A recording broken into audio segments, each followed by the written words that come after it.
There's a company here in Australia that will now make an electric Ford Ranger or an electric Hilux. Now, what it's actually doing is converting these cars from an internal combustion engine ute, pickup truck, into an electric one. But it's a camper truck. It's actually pretty damn cool.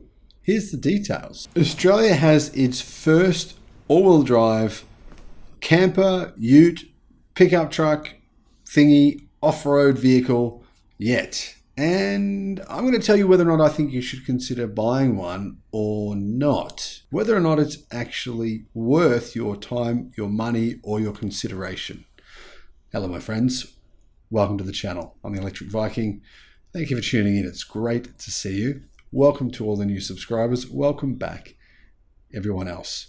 Australia's first all-electric four-wheel drive camper truck offers sustainable adventures and won't ruin your weekend, say the company. Here in Australia, our car market is very similar to the United States car market. A lot of Australians like to think that we're nothing like anyone in the US. I don't know why, because the US is a great country, but they do. There seems to be a strange thing where they say, we're not like the US, but then our car market is remarkably similar to the United States. Many of our roads, a lot of our towns are remarkably similar.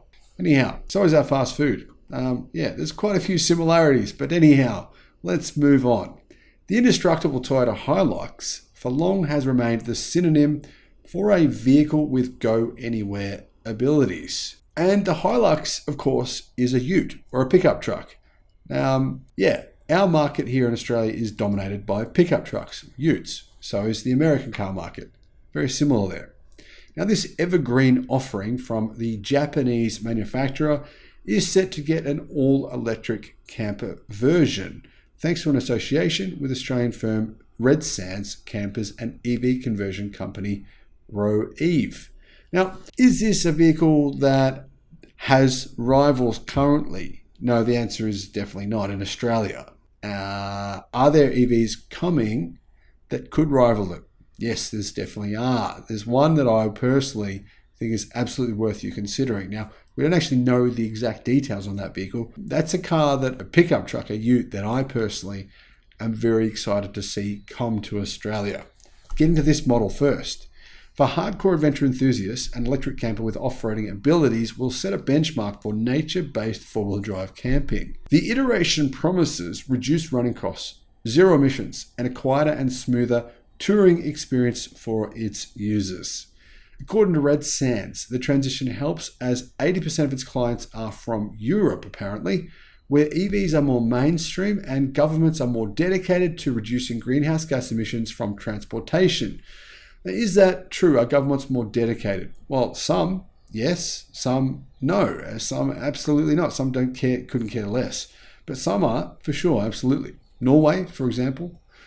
Perth-based Red Sands provides camping vehicles on rent for inbound tourists in Australia. The company will supply data and specifications for the Red Sands fleet, enabling EV to customize a fit-for-purpose electrification solution. So basically, you can get these guys to customize your electric ute. Brisbane-based firm EV or Roev, which specializes in EV conversion kits, so they're converting a Toyota Hilux internal combustion engine vehicle into an EV for you, is on a mission to make an impact in the automotive space. Australia has seen fewer EVs in the market compared to other advanced nations, with less than 4% of new cars being all-electric so far this year compared to 9% globally, primarily bogged down by the requirement for extended range. But here's the thing, that's changed drastically in the last few months. April last year, 1.1% of all cars sold in Australia were electric. April this year, it was over 8%. And our market is about to be flooded by a range of different EVs, not just the Teslas we're getting now, but many other models, including electric pickup trucks, not from the Japanese, but from Chinese car companies. According to the firm making the electric converting utility vehicles is a highly sustainable way to transition fleets to electric. Not only does your fleet replace an existing diesel vehicle with an electric one, but you prevent a diesel vehicle from entering the second-hand market, said the firm in a blog post. So I'm very curious, what exactly are they doing with the engines?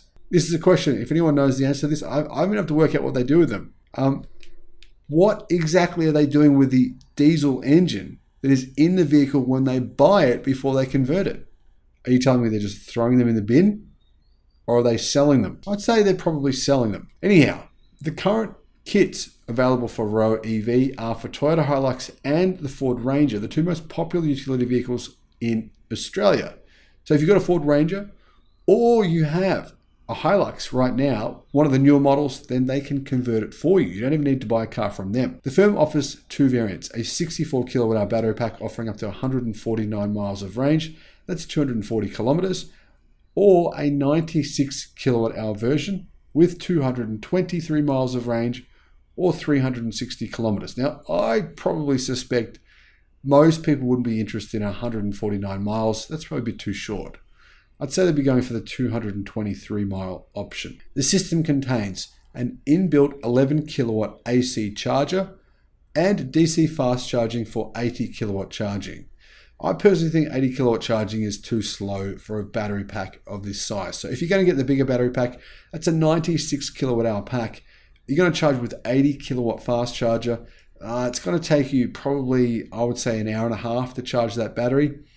Bit long, I think, but anyhow, it still is an option for sure. Regen braking ensures that the batteries are topped up while the vehicle is decelerating, and the vehicle provides 20 amp outlets for plug-in tools and other equipment in the tray. That's awesome. I love that feature. That's really cool that they're doing that. Prices, how much are they? Well, not cheap. They start from $48,000 or $32,000 US. That's for the smaller pack.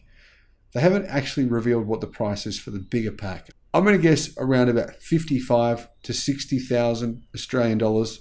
And that's around about 40,000 US dollars for the bigger battery pack. Now, is this a versatile option for camping? It is, but not really if you've got to go a long way. I mean, you need to be near a charger because the range of these vehicles is not overly long. Even though Red Sands has not released the official specifications of the electric four-wheel drive camper based on the Hilux, the company offers two iterations in this rental lineup based on internal combustion engine models.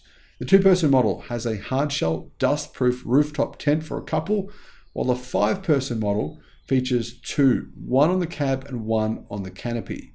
A gull-winged opening provides access to most of the equipment like a dual battery electrical system and a kitchen with a portable two-burner stove towards the vehicle's passenger side. The package includes an 80-litre water tank and a 40-litre fridge. The first Red Sands electrified four-wheel drive camper is expected to be available for customers for hire from July 2024. Now, I love the fact that they're hiring these. That's awesome. And really, the price is not as bad as it sounds when you consider the fact that it comes as a camper. It comes with all this other extra kit. I mean, they're doing a lot to these cars to get them to this spec. I think the price actually is quite reasonable when you consider all the work that's involved. The only thing that doesn't really make sense is that it's still an internal combustion engine vehicle. So you've probably seen some of the vehicles where they, do a conversion. They're not usually ideal. The battery pack kind of hangs down a bit lower. It's obvious the pack's there. There's often exposed wiring, that sort of thing. Now, I don't know exactly what the quality of this conversion is, but I personally am very interested to see the new BYD electric pickup. Also, hopefully Geely being the Radar RD6. There's a few other options as well. In fact, I made a video about all the options coming to Australia quite a while back. Those are still relevant. I'll put a link in the description to that video. Let me know your thoughts on this. If you had a Ranger or a Hilux, Ford Ranger or a Toyota Hilux, is this something you consider? Or would you consider paying, say, an extra $20,000 an extra $20,000 more to buy a fully electric pickup truck or ute made in China, but with a good range? Which one would you go for? Thank you for watching. Bye-bye.